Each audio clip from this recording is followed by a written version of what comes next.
પોરબંદરની સરકારી હોસ્પિટલમાં લાલિયાવાડી સામે આવી, જેમાં ભાવસિંહજી હોસ્પિટલનો સ્ટાફ ઓન ડ્યુટી સૂતો નજરે પડ્યો હતો। જનરલ વોર્ડ ફૂલ હોવાથી દર્દીઓને જમીન પર સુવડાવ્યા છે અને દર્દીઓને જમીન પર બેડ પાથરીને દાખલ કરવામાં આવ્યા। રાતની ડ્યુટીમાં સ્ટાફ કામની જગ્યાએ આરામ ફરમાવતો જોવા મળ્યો હતો। દર્દીઓની સાર સંભાળની જગ્યાએ સ્ટાફ ઘોર નિંદ્રામાં લીન છે।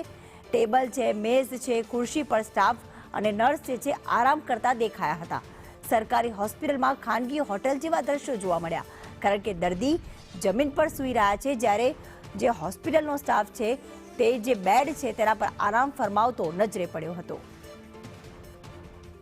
ઋષિ અમારી સાથે જોડાઈ ગયા છે। ઋષિ, આ દ્રશ્યો સામે આવ્યા બાદ શું હોસ્પિટલ સંચાલકો દ્વારા કોઈ કાર્યવાહી કરવામાં આવી છે?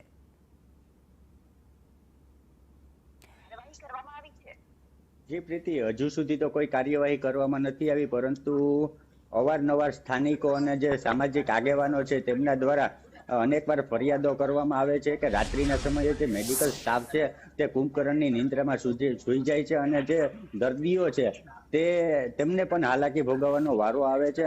ક્યાંક ને ક્યાંક જે હોસ્પિટલનું તંત્ર છે તેની પણ ઘોર બેદરકારી છે તે જોવા મળી રહી છે, કારણ કે સીસીટીવીના માધ્યમથી પણ હોસ્પિટલનું તંત્ર મેડિકલના જે કર્મચારીઓ છે તેમના પર વોચ નથી રાખતું, કારણ કે જે મેડિકલ સ્ટાફ છે તે ફિમેલ વોર્ડ, જનરલ વોર્ડ અને અન્ય જે ઓફિસો આવેલી છે તેમાં જે ડોક્ટરના ટેબલ છે તેને બેડ બનાવી અને સૂઈ જતા હોય છે। તે દરમિયાન કોઈ દર્દી આવે તો તે પણ સારવારથી વંચિત રહી જતા હોય તેવું પણ જાણવા મળેલ છે, કારણ કે હજુ સુધી જે હોસ્પિટલનું તંત્ર છે તે કુંભકર્ણની નિંદ્રામાં સૂતું હોય તેવું લાગી રહ્યું છે।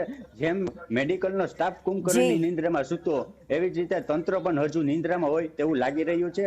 આવનારા સમયમાં જે મેડિકલ સુપ્રિન્ટેન્ડન્ટ અને જે જેમર્સના ડીન છે તે શું પ્રતિક્રિયા આપે તે જોવાનું રહ્યું। બિલકુલ ઋષિ, આપ અમારી સાથે જોડાયેલા રહેશો, પરંતુ અહીંયા સવાલ ઉપસ્થિત થઈ રહ્યા છે કે પોરબંદરની સરકારી હોસ્પિટલની હાલત આ તો કેવી છે? કારણ કે દર્દીઓ જે છે તેમને કહેવામાં આવે છે કે જનરલ વોર્ડ ફૂલ છે અને પોતે તેમને જમીન પર સુવાડવામાં આવે છે। બીજી સૌથી મોટી વાત એ છે કે જેની સાર સંભાળ કરવાની હોય છે એવા ડોક્ટર છે, હોસ્પિટલનો સ્ટાફ છે, નર્સ છે, તે તો મેજ ઉપર માથું નાખીને સૂતા પણ નજરે પડ્યા છે।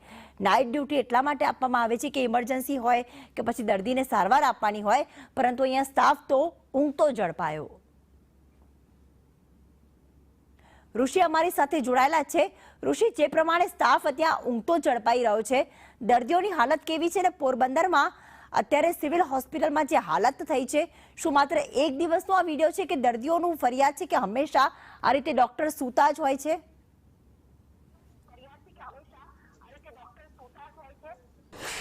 જી, અવારનવાર આવી ફરિયાદો આવેલી છે। જોકે કોઈ દી લેખિતમાં રજૂઆત નથી થઈ, પરંતુ હાલ જે આપણે દ્રશ્યો જોયા છે કે જે મેડિકલનો સ્ટાફ છે તે અનેક કચેરીઓમાં સૂતો હોય તેવા દ્રશ્યો પણ સામે આવ્યા છે। જોકે સામાજિક કાર્યકરોએ મૌખિક રજૂઆત અનેક અધિકારીઓને કરી છે, પરંતુ હજી સુધી કોઈ પરિણામ નથી આવ્યું। શું સંદેશ ન્યૂઝ દ્વારા જે હોસ્પિટલના સુપ્રિન્ટેન્ડન્ટ છે કે કોઈ અધિકારી છે સંલગ્ન, તેમને કોઈ સવાલ પૂછવાનો પ્રયત્ન કર્યો અને તેમનું શું કહેવું છે?